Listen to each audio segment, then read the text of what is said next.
you, I know, and again, our focus is really going to be about incremental events.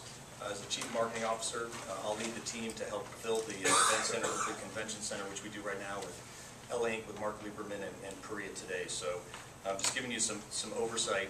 Tuesday we'll do a deep dive with Mark and Priya, again with the subcommittee members, so we'll get into some more details. I just wanted to flag a couple of the key focus areas for us. The first focus area for us as a group is really retention. And if you think about today, there's about 19 citywides that come to the convention center, but we are at risk. E3 and Microsoft come to mind. Those are huge events for us. They've given us feedback, again, through LA Inc. and the convention center, that the West Hall is tired.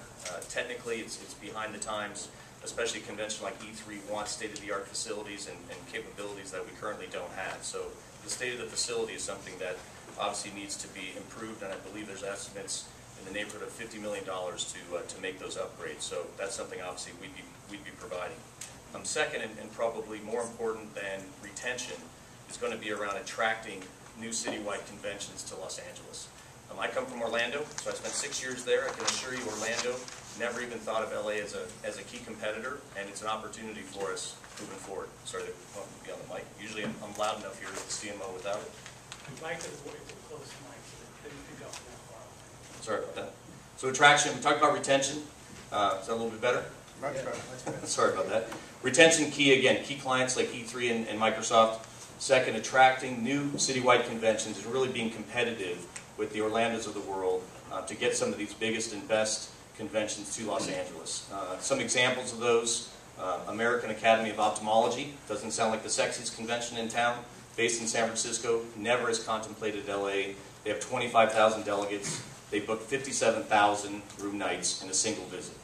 That's the type of business we want to get into NAMM, and we're having ongoing conversations. We're very confident that if we build the event center and remodel and bring contiguous space together within the convention center, that we'll be in the game for these.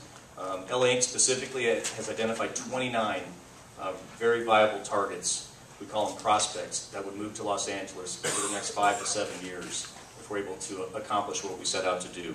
In our models, and we'll talk about this more on Tuesday, we've only identified 4 of those actually occurring. So we think we have a pretty good capture rate, and it's probably pretty conservative to Dan and Ted's point earlier. In addition, something that AEG is quite good at is special events. Obviously things like the NBA All-Star Weekend that we just experienced. We've modeled our ability to attract upwards of 50 event days. Again, things like sporting events, the Final Four coming back to Los Angeles, festivals like the X Games, which are multi-day festivals, major live music concert events, and sporting and faith-based events, which is a big growth segment overall for us. So again, about 50 events that would primarily utilize the event center, but also utilize the convention space and, of course, LA Live. So the economic impact of all those together, and again, we'll dive into this on Tuesday specifically, came to us through a study that LA EDC did back in 2007. LA Inc. has commissioned, and folks like the NBA do on an ongoing basis. Roughly, for these major citywides and key events, the average visitor spends about $894. So that's really the current model. Again, this is from 2007 data. The NBA All-Star Game, which commissioned their own study, identified about $85 million of impact over 4 days to the city of Los Angeles. When the final numbers come out, we're confident that it'll be closer to $100 million. So you can imagine those extrapolated over a myriad of events. In terms of direct drivers to the general fund, which I know everybody here is focused on, the TOT alone is only about 10% of our model. It's currently modeled at an ADR of $115, but we know we can drive that significantly higher, and that contributes, again, about $600,000 of the $6.7 million that's in our proposal that would go directly to the general fund. In addition, there's restaurant sales tax that Dan alluded to earlier, the things that happen outside the event center that are clearly going to impact the general fund. Rental cars. Obviously, we have a lot of people through public transportation coming to the event center, but a lot of people will be renting cars as well. So again, we think conservatively the $6.7 million increment to the general fund is pretty achievable. We think we can stimulate that pretty significantly with the TOT impact that we see moving forward.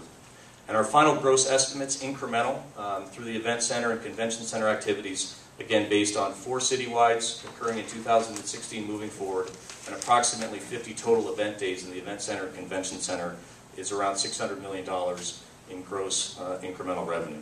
And that's really what drives the economics for us. And clearly, again, we'll talk more about this in the Job Creation Committee, but the jobs that support the building, the event center, as well as the ongoing service of all those customers coming in, incremental business coming to Los Angeles, is what this is all about for us. So thanks for your time. Our goal is to be completely transparent with all the information and all of our plans, and we look forward to the opportunity to air this and have questions and answers and comments and get feedback from everybody in the community and on the panel. And with that, I'll hand it back to Austin.